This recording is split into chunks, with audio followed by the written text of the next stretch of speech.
How about I want to have little short skirts on and try to compete with my daughter? This is good. This needs to go. I think the designers create for each other and forget about us. Tonight on 48 Hours. The show is called Insect. He's studying bugs. Oh, I heard that he was studying bugs. The fashion world laid bare. Wow.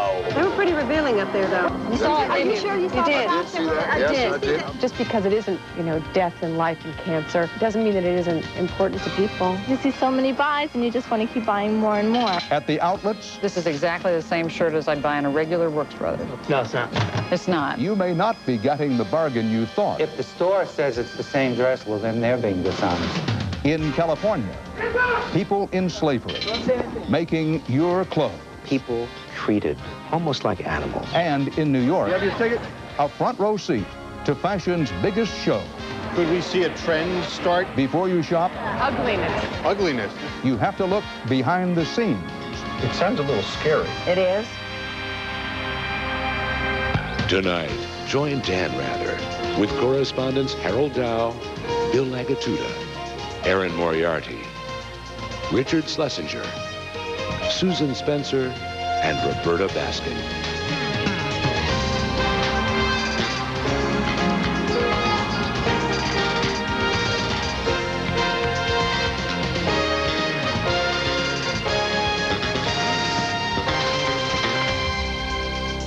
"48 Hours Behind the Seams." From New York, here is Dan Rather. Good evening, and welcome to the world's largest department store, Macy's. This time of year, this bustling scene is familiar to shoppers everywhere. But tonight, we'll show you a side of it that you may not have seen before, as we take you inside the American fashion industry. What we found may change the way you shop, might even save you some money. Moreover, how some clothes are made and by whom may leave you shocked. We begin a few blocks from here at a glittering event where famous designers gather to put their labels and their names on the line.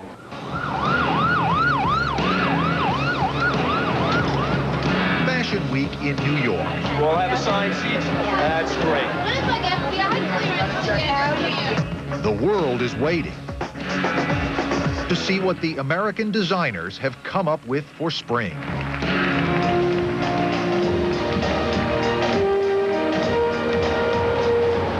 Behind all the glamour, it's just plain hard work. Feel my head. Okay, fever or what? Meet Isaac Mizrahi 3 days before his show. This chain-smoking, It's really good, isn't it? 34-year-old designer from Brooklyn, New York, Whoa. is not as famous yet as Ralph Lauren or Calvin Klein, Those? No. but he's hot on their heels. A high heel satin pump with a pointed toe. Shadow is a good name for blue. Or smoke. Here's a really good name for that burgundy color, rhubarb. Snail is a good color for this collection. Smoke, camouflage, invisible is good for something. This color, Yes. how would you describe this color? Blue. Baby blue. Dark blue. You don't have a special name for it. Ink. Ink. That. All right, very good. Time is running out, and he's still fussing with supermodels like Naomi Campbell. Oh, you have such beautiful feet. Please, every part of you is beautiful. What's it like modeling for him? It's always very pleasant and very organized, very straightforward, and he's very, very witty. Don't you remember this from Spartacus?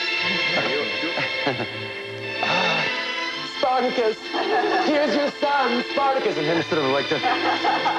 What's at stake for you this week? I try not to think about that.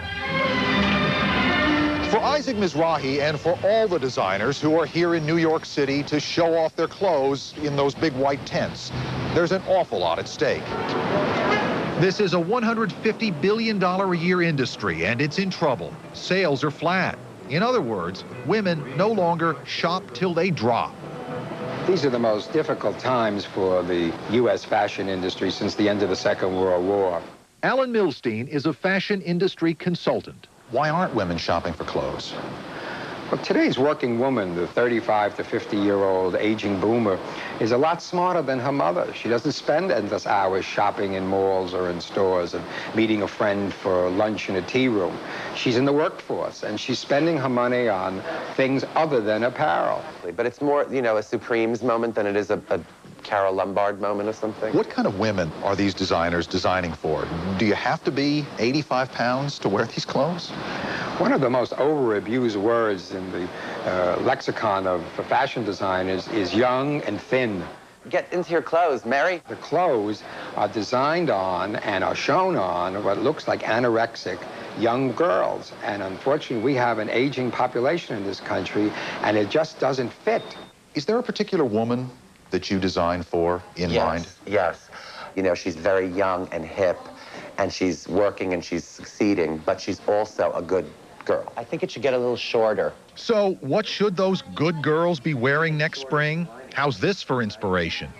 There was this crazy insect that I saw, and I don't know how, but it just became this kind of pervasive theme where everything I touched was kind of about insects.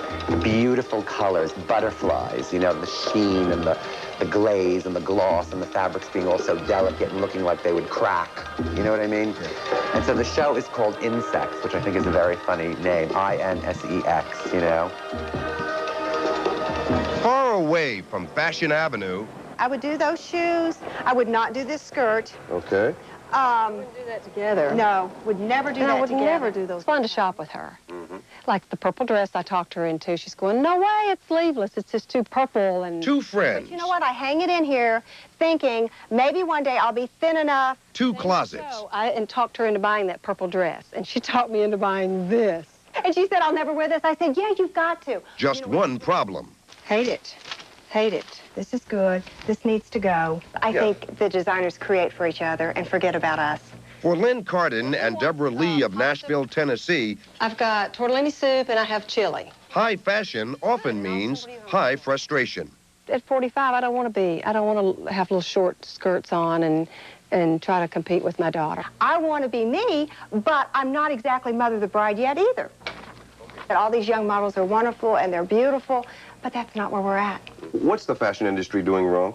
Not listening, not keeping in sync with the women who really are out there in the marketplace wanting to buy the clothes. We're anywhere between Milan and Paris and Kmart.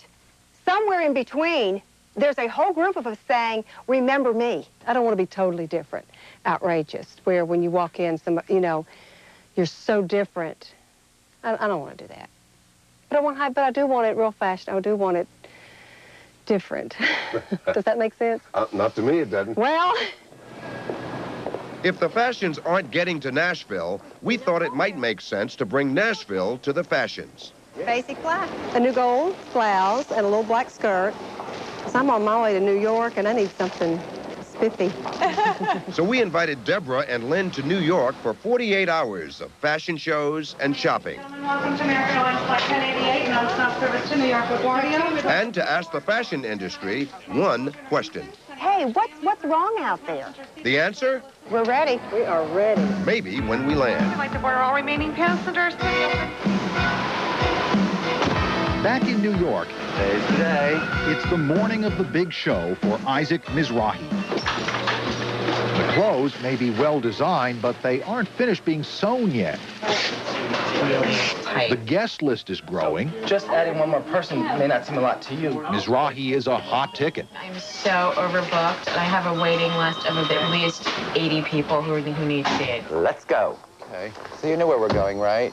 You know the phrase, on pins and needles? That's Isaac Mizrahi today. Broadway, some traffic getting through on the cross streets, but for the most part, you want to definitely avoid. Traffic today is murder. And the models are late. Can't they on walk the little computer from wherever the hell they are on 7th Avenue? Naomi Campbell, where is she? She's supposed to be in a car. So could you just put this where Psycho is supposed to go? All right? That's great. Dana, where are my notes? That is so big. I can't believe it. I think we made a mistake. Patty Raines, Lena Griscom, Globe and Mail. So what do you suppose this will cost in dollars, Nina? Like $1 million or something? Did the clothes get here? The clothes are here, so quick. So she should be walking any second. Shalom, hello. Oh, I'm so glad you're here. Very well. Yay, Shalom made it. You can't get across town, though. Give me a kiss quickly. Oh, thank you. That made me feel much better. Okay, thanks. How are you? Okay. 10 minutes? Hi. All right, let's get dressed. We have about 7 minutes or so. So we have like 5 minutes. All right, love. All right, love. Oh, let's go. Will you hurry up? We are about to start in 2 seconds. Later on 48 Hours, Where is Dawn? Isaac Mizrahi will put it all on the line. Come to me, come to me. Out on the runway. And I don't care where the rest of the girls are. I'm just gonna go music. What will the ladies from Nashville think? Also ahead, buyer beware. One of these dresses costs a lot less than the other. But is it really a bargain? We'll share the surprising secret of outlet stores when we return.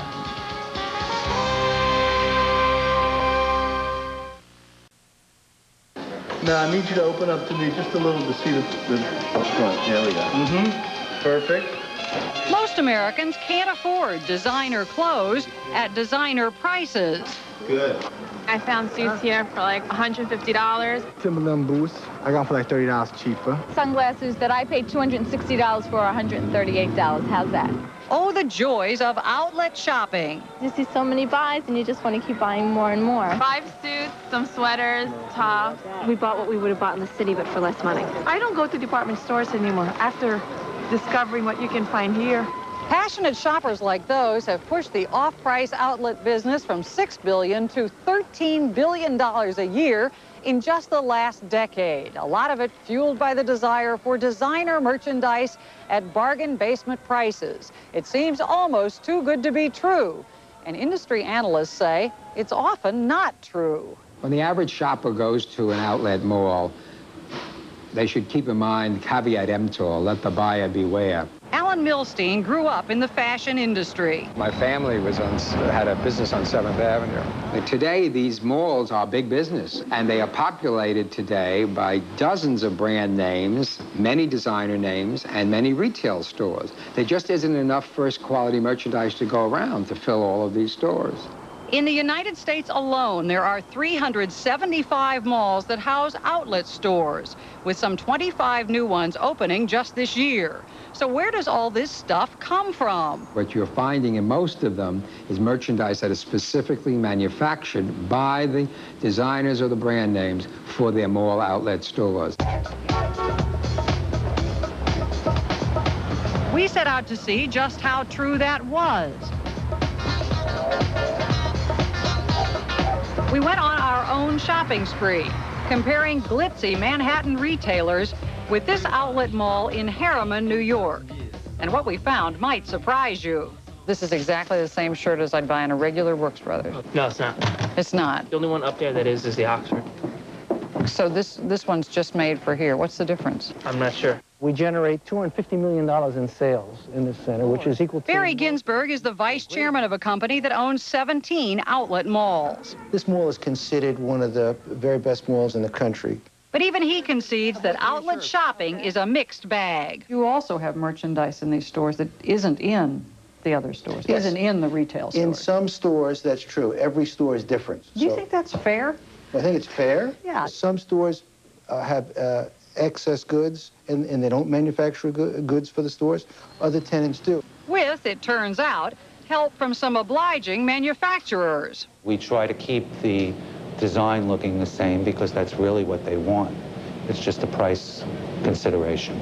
Jeff Schwager makes women's clothing for the Mephisto label, and he was the only manufacturer who would talk to 48 Hours about one of the industry's dirty little secrets, that some designers make cheaper cut-rate copies of their own clothes. Now, these look very much alike. In fact, these look exactly the same. But the truth is they are somewhat different.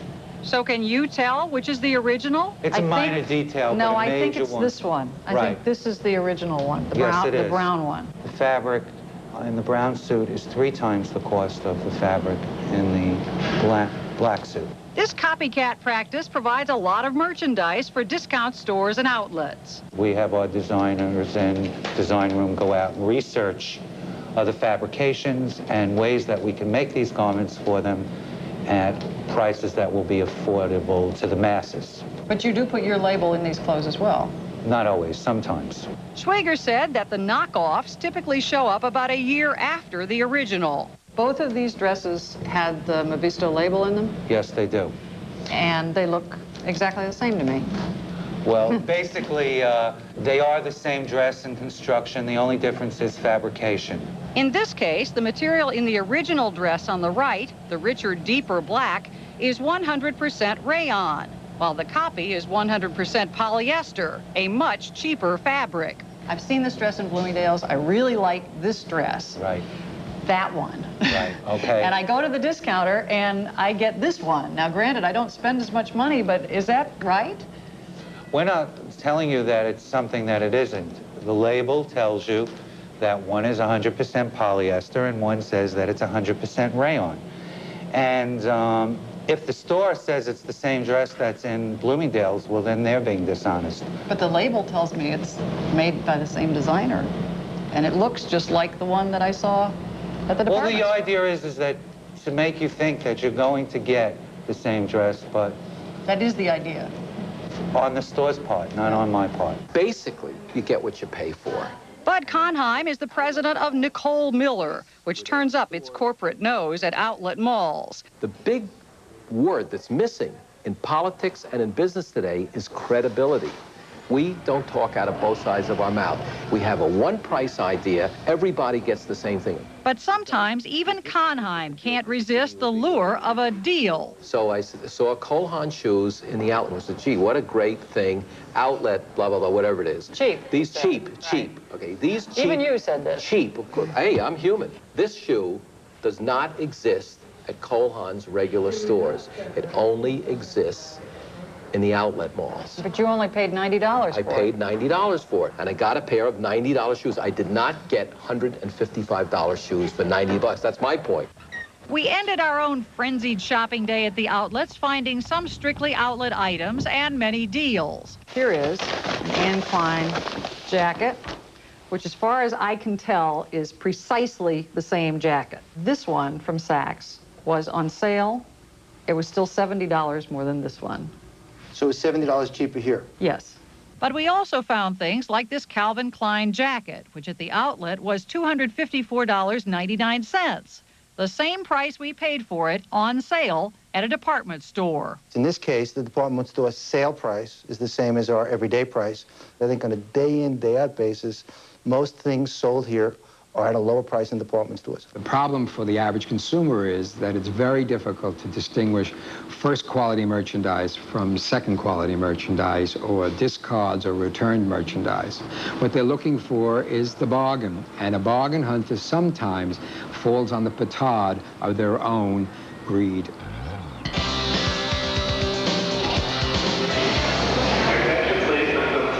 Lynn Carden and Deborah Lee are not in Nashville anymore.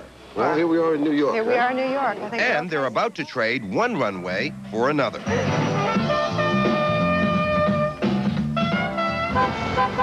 Here we are, the big fashion. And the big show is for the Miu Miu collection. You have to be outrageous or you just wear black the rest of your life.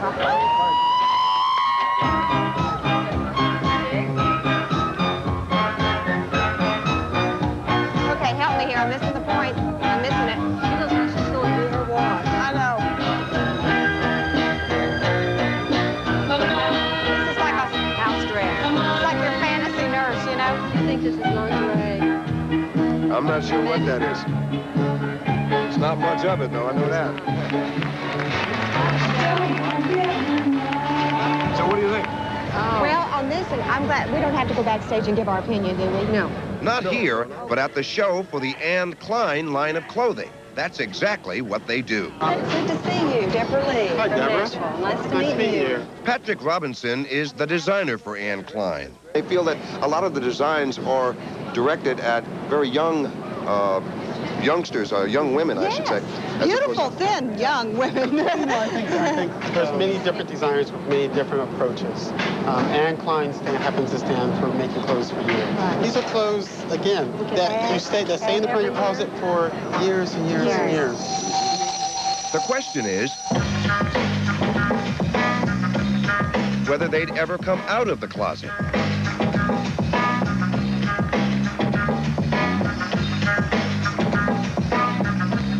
What do you think of the show. What did you think of the fashion? I thought they were beautiful. But once again, we have to modify a few things. Modify. Well, you saw it was open. There were tops. You saw it, Are you sure you saw the I did tops? see that. Yes, I did. I'm sitting right over there. Here's my turn. How was it? Wonderful, wonderful. Did you see it? Did you see things that you could take right off the runway? And Yeah, absolutely. Take them right back home with us. We just want to know, on those beautiful jackets with nothing under them, what are you going to design? I have some blouses in the showroom. You have some for blouses you. for us? Of course I do. Of course, Anne Klein is mainstream. Oh, a little tuxedo on there. What happens when Lynn and Deborah meet Zhang Toy? Show me the inside of your jacket again. I think Later, we'll find out. Still to come, behind the scenes. The color of the season, apple green. Find out why what she thinks could affect what you wear.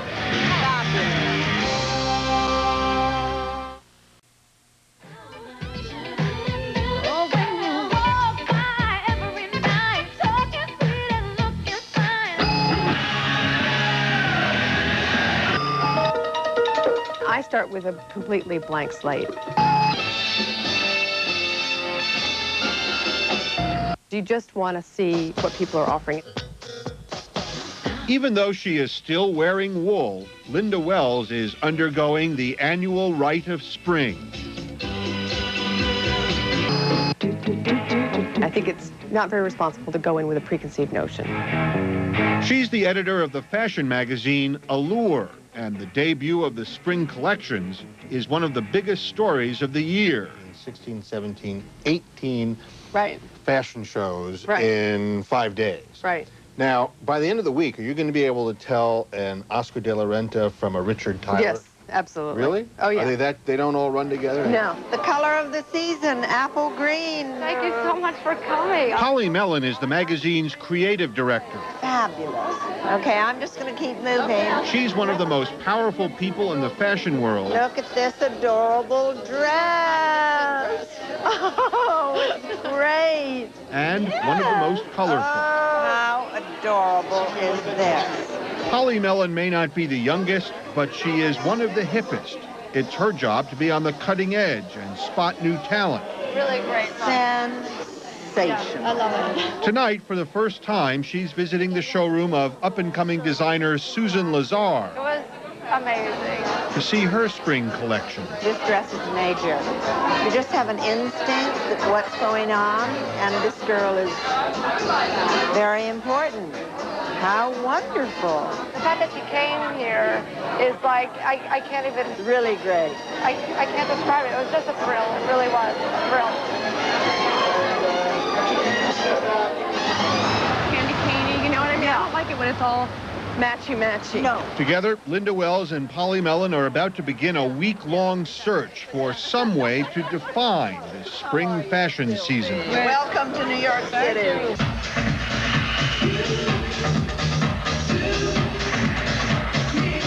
Fashion Week is non-stop. You look bored in there. I did. But it starts off slowly. Were you bored? Yes. You were? Yes. Because? Because I think you have to do more. It wasn't a strong show. It really wasn't strong. And the problem was you saw the same thing over and over and over again.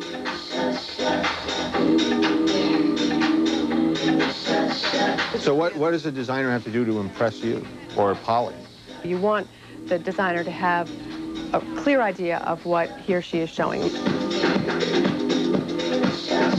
Whether it's color, or whether it's fit, or whether it's length of skirt, or something like that. You can boil those down to understandable concepts. If you had to write the headline for this spring line, what would it be?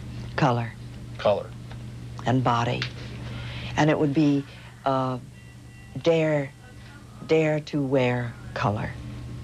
It sounds a little scary. It is. After a slow start, things begin picking up. Designer Marc Jacobs, one of Linda and Polly's favorites. I think when you see a collection like we've just seen, it's an up. Later in the week, Polly Mellon and Linda Wells start noticing a pattern. at the Miu Miu show.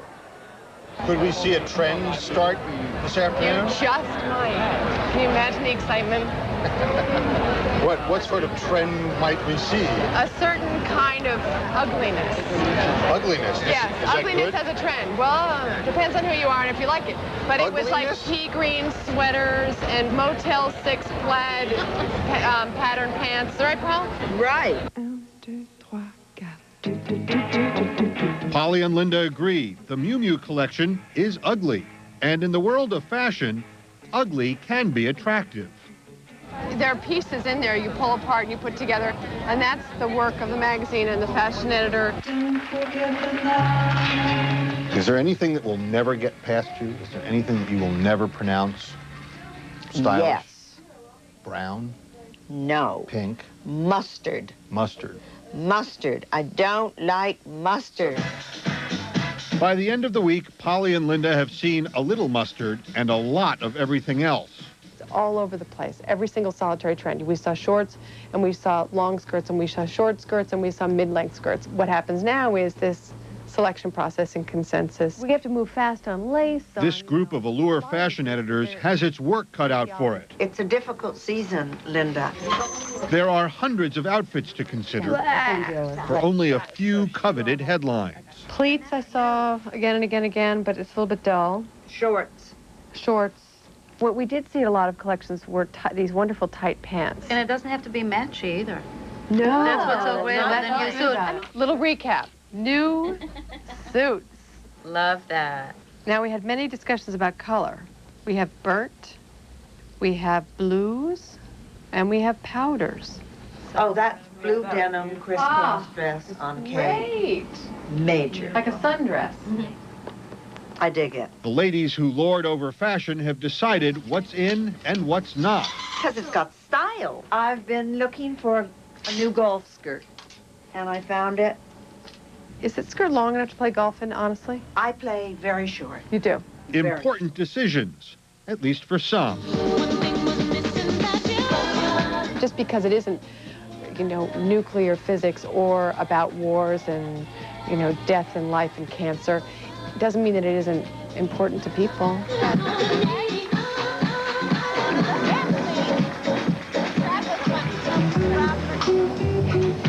This is where you'll find all of the exciting things that are happening in fashion today. In the fashion world, where the rubber meets the road is where the ruffles meet the rack at the stores. Our bottom line is to sell clothing. Today, Macy's fashion director, Carolyn Moss, is showing Nashville visitors Deborah Lee and Lynn Carden the front lines. Fashion has a lot of options this season. This is a silhouette. We're seeing the low-rider pant. I'm telling you, the belly button's in. Absolutely. Again, nothing is written in stone. This is just an element of choice. Right. You know, and but truly, that choice is probably not one I would make. No. Designers really are in between a rock and a hard place because they're criticized if they're too adventuresome, and they're criticized if they are too conservative and boring. The most outrageous, the most bizarre are not even made. It's show business. I always wanted to be a movie star.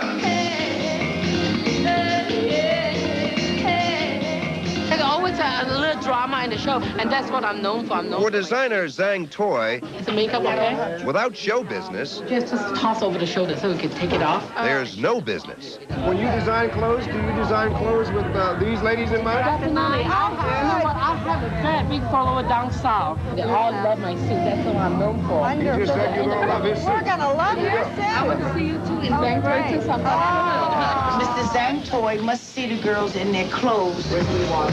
Thank you. You know, remind me Auntie Mae. Auntie Mae. Auntie Mae, my favorite movie.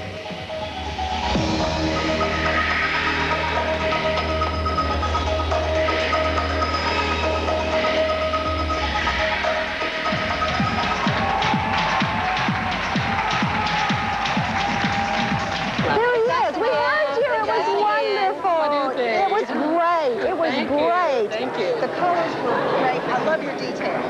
That's what I'm known for. They were pretty revealing up there, though. Well, sometimes they were. I know. We certainly wouldn't wear that little red jacket. Right. We had that taped on the side. It was a real hint. Yeah, we'll not be wearing that one. Later, our ladies from Nashville get an eyeful.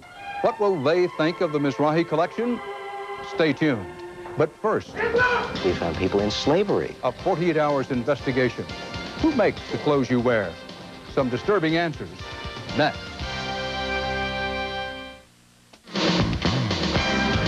"48 Hours Behind the Scenes" continues. All right, let's go. Okay. Not far from the glamour of New York's Fashion Avenue. Oh, boy, look at this. The garment industry is working up a sweat, making the clothes we wear every day. The fashions change, but there are problems here 100 years old. New York State Department of Labor. I see there are around 25 people working here and no time card. Looks like a third world nation out here. Shouldn't be, but it is. He's New York State Labor Commissioner John Sweeney. We went along on a sweep of garment shops around Fashion Avenue and Chinatown, where investigators routinely find workers paid less than the minimum wage. When they send these cards to their accountant, it'll indicate they're working 40 hours a week or less. Even if they're working 80. Right, to get around the overtime. New York State Department of Labor. And the problems go beyond the payroll. Obvious, really bad safety stuff, as you can see over there. Vinny, look at this. Illegal. This is a spider. Fire hazard. It's a fan blade. The boy puts his hand anywhere there, he's not going to be able to work for quite a long period of time. You could never get out. There's a fire escape that goes nowhere. Classic sweatshop operation. Many people think that sweatshops are a thing of the past. They think turn of the century. The reality is what? The reality is that sweatshops are here. They're coming back. In fact, says Labor Secretary Robert Reich, the problem is growing, with more than half the garment shops in America violating labor laws. The label Made in America should not represent sweatshops. He blames the rise of sweatshops in part on the competitive pressure to make garments quickly and closer to home, using cheap imported labor. Many of them are undocumented aliens. They can't complain because they're illegal, and the employers know that, and so the employers essentially treat them very badly. They exploit them, they abuse them. And the problems are even bigger in Los Angeles. These people have the right to go inside the building for an inspection. The new sweatshop capital of America. If you refuse, you'll be subject to arrest. Thank you, sir. Hi, I'm Roberta Baskin. But we weren't allowed in to see just how big. We could go in and follow the inspection. No, ma'am. I've got instructions from the owner of the company. No press. So we climbed a ladder and peeked through the chain link fence. No cheap jeans being made here. They're Calvin Klein. Thousands of them. Sorry, I can't let you in. Jose Millon heads California's labor office. I don't think that Calvin Klein would like to have their name attached to goods that were made in a manufacturing facility that had these severe violations going on. And the violations were what? Cash payment of wages, failure to pay minimum wage, failure to pay overtime. 6 de la mañana a 6 de la tarde. This worker told us he once put in a 48-hour week and got paid only $30. Calvin Klein doesn't deal with the factory, but through a licensing agreement, he gets money for each pair of jeans sold. We asked, but Calvin Klein wouldn't talk about it. Does Calvin Klein, up at the top, have any responsibility for that? Every major designer, manufacturer has a responsibility. Of course they have a responsibility. Reich says companies that use sweatshops put responsible manufacturers at an unfair disadvantage. They're not doing shoppers any favors either. The consumer gets almost no bar. I want to give you this was made legally, $29. Okay. And here's the $29 tag. $27.75 would be the cost of this if all of the savings of making it in a sweatshop were passed on to you as a consumer. In other words, $1.25. $1.25 for what? For abusing people in the United States. And this summer, the word abuse took on a whole new meaning. We found people in slavery here in the United States, in El Monte, California, surrounded by barbed wire. They couldn't leave. They were threatened with murder for leaving. People treated almost like animals. This videotape, shot by a state labor investigator, was obtained by 48 Hours. never before broadcast. We have to take control of these people now. It shows the actual raid on the apartment complex where some 72 Thai immigrants lived virtually as prisoners. All right, we're coming down. We need a translator. They were apparently smuggled in through an Asian organized crime network with the promise of legitimate work. Tell them to sit down over there. Sit down. Then, to pay back their debt, they were forced to work 18 hours a day, every day, for years. The infamous auntie kept all of the workers enslaved and in terror whenever she got close to them. Stop. Don't say anything. She terrorized them and told them that she'd beat them if they tried to escape. The threats worked, and El Monte made money. Here's some of the money that was located. How much money did you confiscate? $825,000 on site. They were paid by the piece, and what that broke down to by the hour was somewhere between 50 cents to $1 an hour. Civil rights lawyer Julie Sue found jobs for some of the freed workers. Now she's going to court to get the slave laborers back wages, as are the state and federal labor departments. The sort of bad guys in all of this is not just the El Monte employers, it's also the corporations on which the garment industry is built. So the labels 1010, Clio, Gecko, Airtime, Centerfield Menswear, High Sierra, those are some of the labels that you found at El Monte? Right. And those are sold in what kinds of stores? Target, Irvin's, Montgomery Ward. The businesses involved claim they knew nothing about the conditions at El Monte. But guess who did know?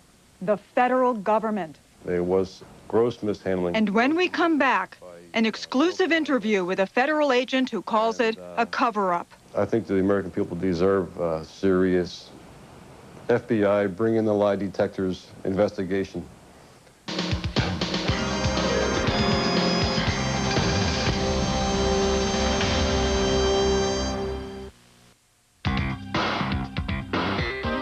The discovery of the now notorious El Monte sweatshop disgraced the garment industry.